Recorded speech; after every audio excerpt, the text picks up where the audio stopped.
Okay, folks. Now this is going to be fun.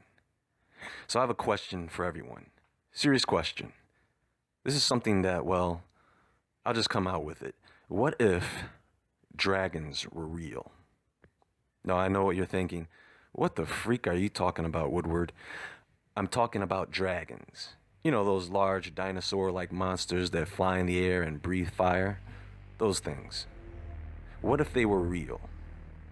Most people today have an understanding that this is nothing more than a mythical creature. But I understand that some of you believe it is real. And honestly, I don't think that it's unreasonable considering that there are many people who believe in aliens, Bigfoot, the Loch Ness Monster. People believe in giants. Speaking of which, oh yeah, I'm gonna go there. You see, we have documented history. Some of that documentation, I'm talking about ancient writings, paintings, sculptures, are hard to verify without some form of physical evidence. So what happens is, a lot of what is in ancient history, those things become legends, myths, stories. So let me ask you all a question. How old is archaeology or paleontology? Let me ask you a better question. How long has mankind been digging up the ground? You know, to plant crops, collect mineral resources, all the earth that was used to form these megalithic structures, castles, cities. I would say that humans have been digging up the earth for quite a while, right? So let me ask you all another question. Where is the historical documentation of dinosaurs? Am I missing something? I mean, we've found dinosaurs all over the world within a very short period of time. We're talking about thousands of years humans have been here, digging up gold and silver and copper and diamonds and emeralds. They've dug massive tunnels in certain places, underground irrigation systems. Countless numbers of people have been buried all over. And nobody found a dinosaur? I hope you folks are ready for this because I do have something to show you. Forget about the dragons you've seen in movies. That's nothing compared to what I'm about to present. You thought giant ancient trees was wild? Check this out.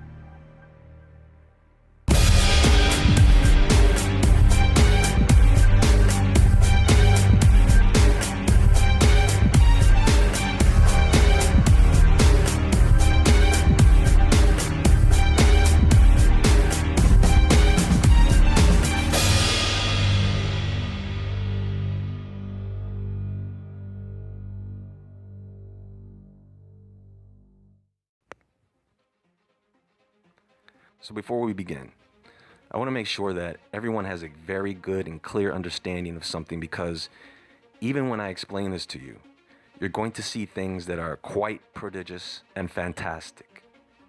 So let's take a look at fossilization.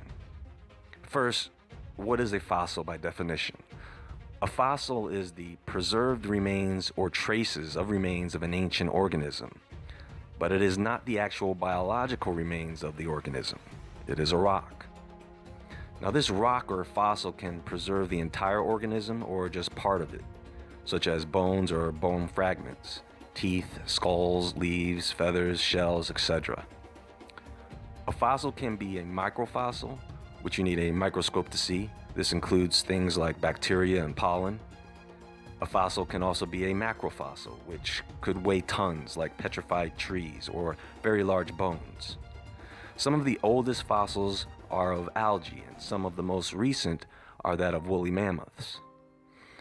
So it is understood that fossils are generally around 10,000 years old or older, in theory. For fossilization to occur, which is very rare, an organism has to be buried in sand, mud, lava, tar. It has to be buried in sediment right after it dies or while it is still alive. And you also need a lot of pressure. And this is good for fossilizing hard-bodied organisms. Softer organisms like insects or worms are better fossilized in amber or tree resin. Once the organism is captured in the sediment begins to replace the dissolving minerals of the organism with new minerals, and therefore the organism becomes fossilized. Also, an organism could die first, decay, leaving behind only the hard parts like bones and teeth. And at this point, the bones can be moved or broken. And after they are finally buried, you end up with an incomplete fossil, which is why it's not common to find a complete skeleton fossil. Also, sometimes the dissolving minerals of a buried organism don't get replaced. So instead, you end up with an impression or mold. That mold can then fill up with fresh sediment, creating a cast of the organism. Now keep this in mind, folks. There are actually many possible processes for fossilizing organisms. We should also consider the idea of organisms being flash frozen and almost instantly fossilized. So what you have are what's called body fossils, such as dinosaur bones and teeth, and you also have trace fossils of things like footprints. They are more like impressions of things like leaves and feathers, seashells. Okay, so at this point, we should have warmed up in our minds the basic process of fossilization, how a living organism can be turned into a rock. Now let's talk about dragons for a moment. Not to worry, friends, I will not bore you with the history of dragons and serpents. We should all be aware by now that dragons and serpents are a huge part of our ancient history. And this is a creature that is represented in ancient cultures all over the world. Dozens and dozens of stories. Even today, the dragon is still widely represented in many cultures. So, let's try to use our imaginations here. If you were to research the largest snake in the world, not the longest, but the largest snake, I believe the record is 28 feet with a 44-inch girth. However, there have been reports around the world of other snakes being a bit larger. So let's say we have 30-foot snakes out there. In the ancient world where there were less humans and more jungle, when animals had more freedom to be wild, we can only imagine how large a snake back then could have grown. I do not doubt that dinosaurs existed. I believe they did. I just have a problem with the timeline. And they may not have been what we think they were. Something like the Titanosaurus, researchers say, was likely to be around 70 tons, stretching about 120 feet in length, which is considerably large. Now, how many of you out there are convinced that when it comes to these creatures, this is as big as it gets? What if the fossils we find of these dinosaur creatures are what the ancients were talking about? I'll take it a step further.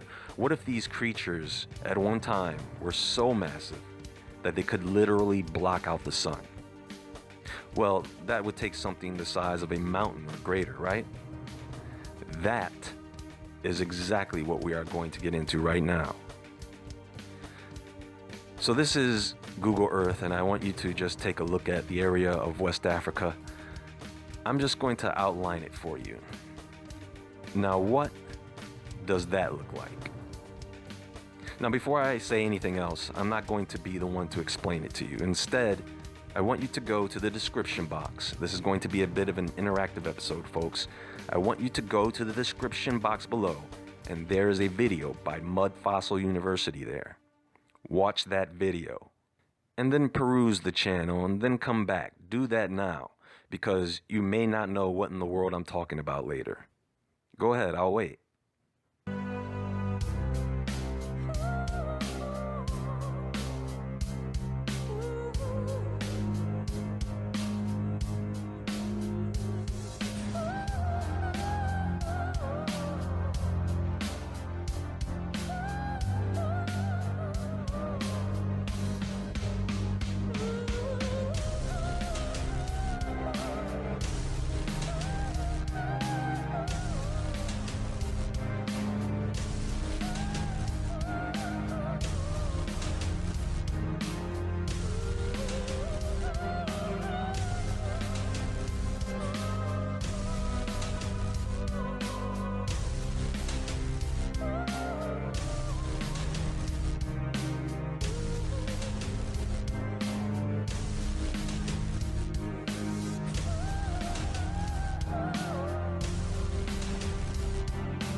Okay, so did you have fun?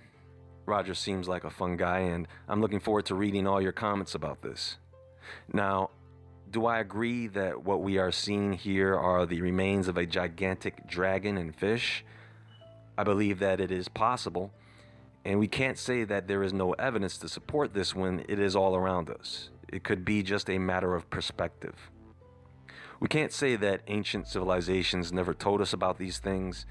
And see, the big problem I have with all this is that most people think that something like dinosaurs did not exist alongside humans.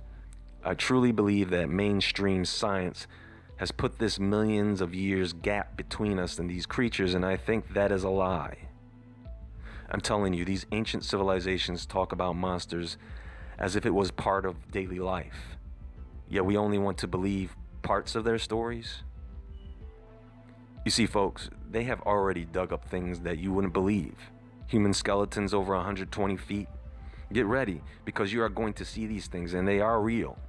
The DNA, see, if you look at the ancient biblical writings, those fallen angels, some of them were larger than life, and some of them had wings, some did not. And if you take the DNA of an angel that is already a giant and mix it with a human, you get a giant human. It's that simple. If you take the DNA of a giant angel and mix it with an animal, you get a giant animal. Remember, they defiled men and almost all living creatures. That's why all of it had to be destroyed. And we sit here believing that these existed over 65 million years ago. Get the freak out of here. By the way, do you know where that number comes from? It was a hypothesis based on a meteor that may have hit Earth 65 million years ago. It's called the Alvarez Hypothesis, which since has been updated to 66 million years. Who gives a crap? They can't give us an exact number because they simply do not know. And I've said this before, radiation affects carbon dating. It affects the rate of decay. And that's why so many people don't respect the science of dinosaurs, because they just make stuff up. Paleontology, folks, is a dying science, and I don't know if you knew that. They struggle for funds. People have lost interest because they never say anything new. They can't even find a full skeleton of these things because people had to chop those monsters up so they wouldn't come back.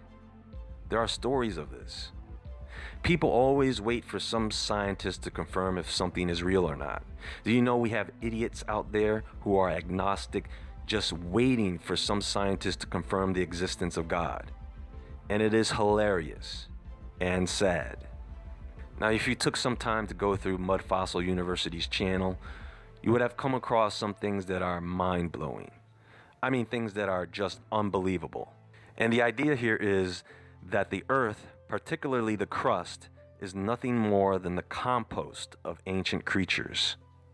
The mountains, the hills, the valleys, all once living organisms. Because what happens when a creature dies? It turns into dust. The elemental composition of living creatures and the earth, all the minerals you find in the earth are in your body. You ask a scientist where rocks come from, they don't have an answer. They will give you a bunch of circular logic telling you that rocks came from rocks that came from molten rocks. And it's done this way to stop people in their tracks so they don't ask any more questions about it.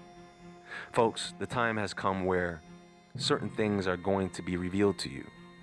That's why you are seeing channels like Mud Fossil University pop up. And there are others out there who are talking about the same thing.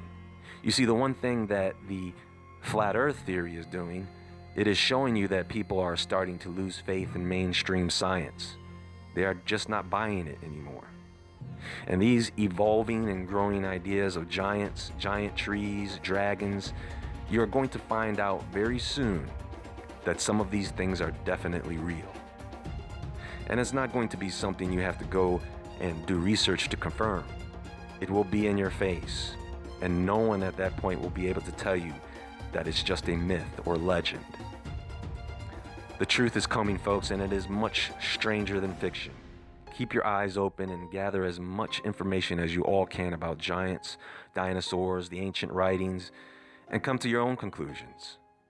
The truth will always be the truth, even if no one believes it. And a lie will always be a lie, even if everyone believes it. And it is better to live with an uncomfortable truth than with a comfortable lie.